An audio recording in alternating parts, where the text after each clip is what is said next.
Los protocolos son un conjunto de reglas o conductas que se establecen en el proceso de comunicación entre dos o más partes. Estos pueden incluir actitudes, formas de relacionarse e incluso formas de vestir. Durante las negociaciones son estos los que establecen las reglas del encuentro. Es así como determinan en qué momento y de qué forma hacer ofertas, cómo aceptarlas o rechazarlas, cómo establecer las condiciones y cómo expresar los puntos de vista sobre una decisión que pueda ser tomada.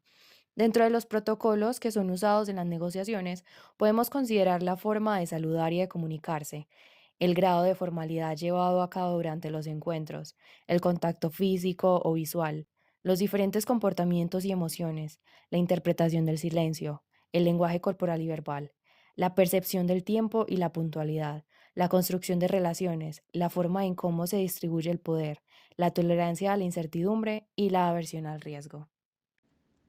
Teniendo en cuenta los protocolos mencionados anteriormente, podemos ejemplificarlos a través del comportamiento de las personas de algunos países, destacando así una gran diversidad de culturas con las que se puede tratar. Saludos. Para las personas de los países latinoamericanos, el saludo suele ser acompañado de contacto físico con los demás, mientras que en el caso de los asiáticos su proceder en el saludo no incluye ningún tipo de contacto físico. Grado de formalidad. Un caso claro de este protocolo es Corea del Sur, donde todo el idioma y actitudes cambian de acuerdo con la formalidad que se les atribuyen a las personas, ya sea por su antigüedad en la empresa, edad, cargo, entre otros. Contacto visual. Para los países como Estados Unidos, tener en contacto visual representa seguridad, mientras que en los países asiáticos puede ser visto como una falta de respeto dependiendo de la jerarquía de las personas. Silencio.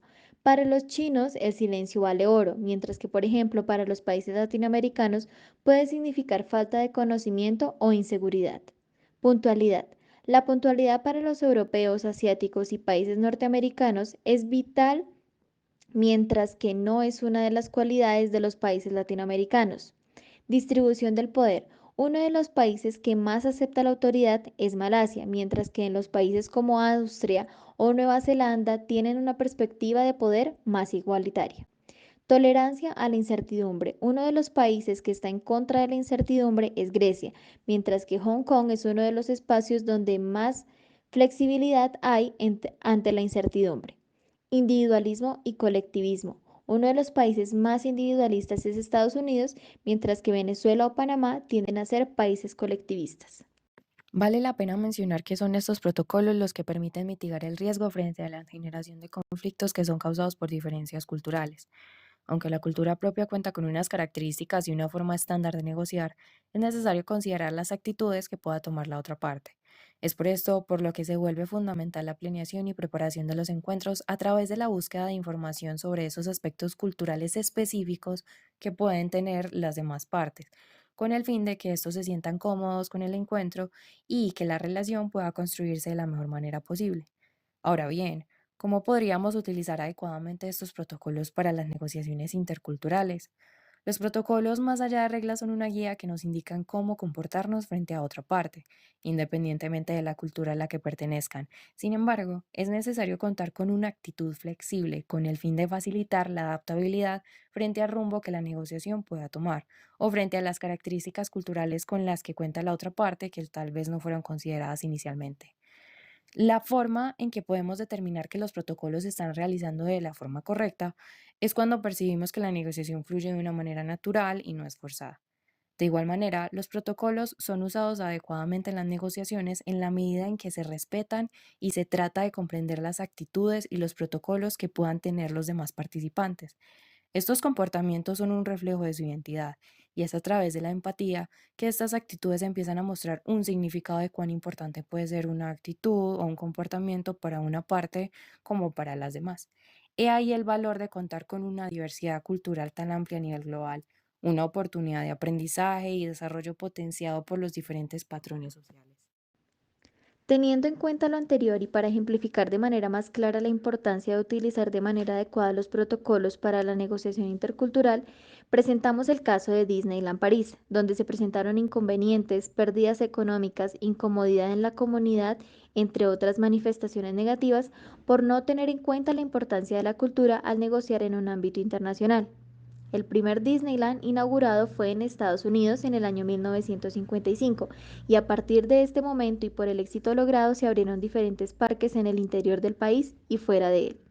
Pero fue en el año 1992 donde se dio apertura a Euro Disneyland, ubicado en París, donde para su sorpresa no tuvo la acogida ni el éxito que tenía en Estados Unidos, pues el nombre del parque y otros factores causaron inconformidad en los franceses, de los cuales se mencionan algunos a continuación. Primero, el término euro era asociado con una perspectiva neta de negocio, modernidad y comercio para los franceses y no un término encantador o emocionante como lo percibían los estadounidenses.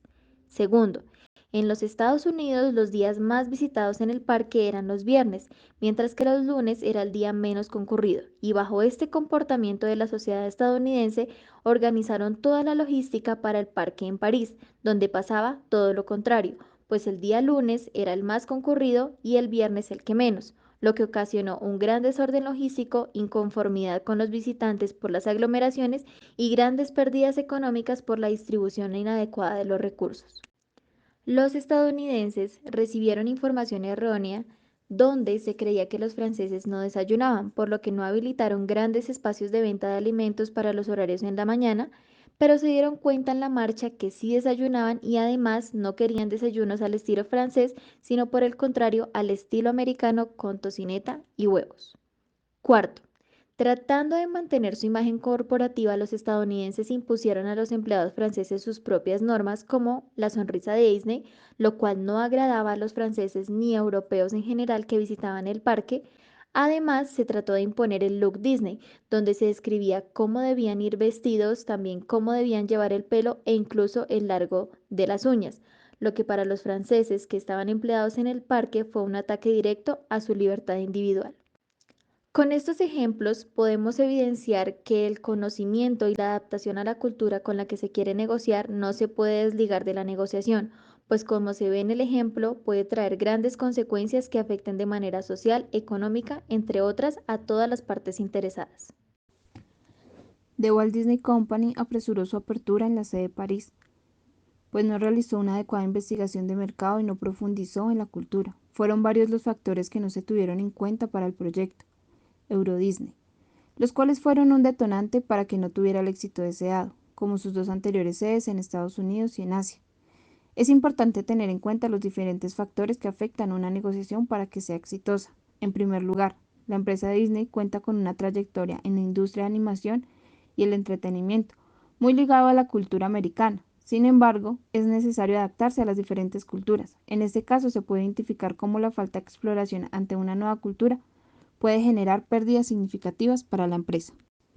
Cuando se habla de una negociación internacional, es necesario tener una planeación frente al proyecto y en dónde se ubica. Por ende, es necesario estudiar la cultura antes de construirla, ya que no se puede asumir o dar por hecho que será aceptado por el entorno. En el caso de Disney París, fueron varios factores que no se tuvieron en cuenta de su forma cultural, como el estereotipo francés, pues suelen tener un complejo de superioridad, el cual generó un fuerte choque cultural, ya que la empresa Disney es patriótica americana y este automáticamente genera una barrera negativa hacia el parque. Adicional a esto, se puede identificar otros factores antes dichos en el video, donde no se corroboró la información sobre preferencias, valores, estilos de vida, horarios, clima, turismo, entre otros. Frente a la cultura organizacional también se tuvo una coyuntura en la cual se desanimó a los empleados, pues las exigencias eran muchas como hablar inglés y francés, tener jornadas extensas de capacitaciones, donde muchos prefirieron renunciar por este y otros aspectos. Es muy importante conocer la cultura a la cual se quiere llegar, siempre de forma respetuosa y transparente sin necesidad de ser invasivos. Con esto se identifican los protocolos internacionales ya establecidos, que aunque no siempre aplican para todas las culturas, son de gran ayuda al momento de generar relaciones que sean beneficiosas para ambas partes y logren ser duraderas con el pasar del tiempo. Este caso nos muestra la realidad de muchas organizaciones que quieren llegar a otras culturas y es un ejemplo de que las negociaciones deben ser adaptables, flexibles y que existen protocolos internacionales los cuales amplían las oportunidades de éxito frente a otras culturas. En la actualidad, Disney sigue teniendo el parque en París, donde poco a poco se ha ido integrando a la cultura y es rentable para la empresa, siendo así un caso de éxito y ejemplo para otras organizaciones que quieren ampliar su mercado de forma internacional.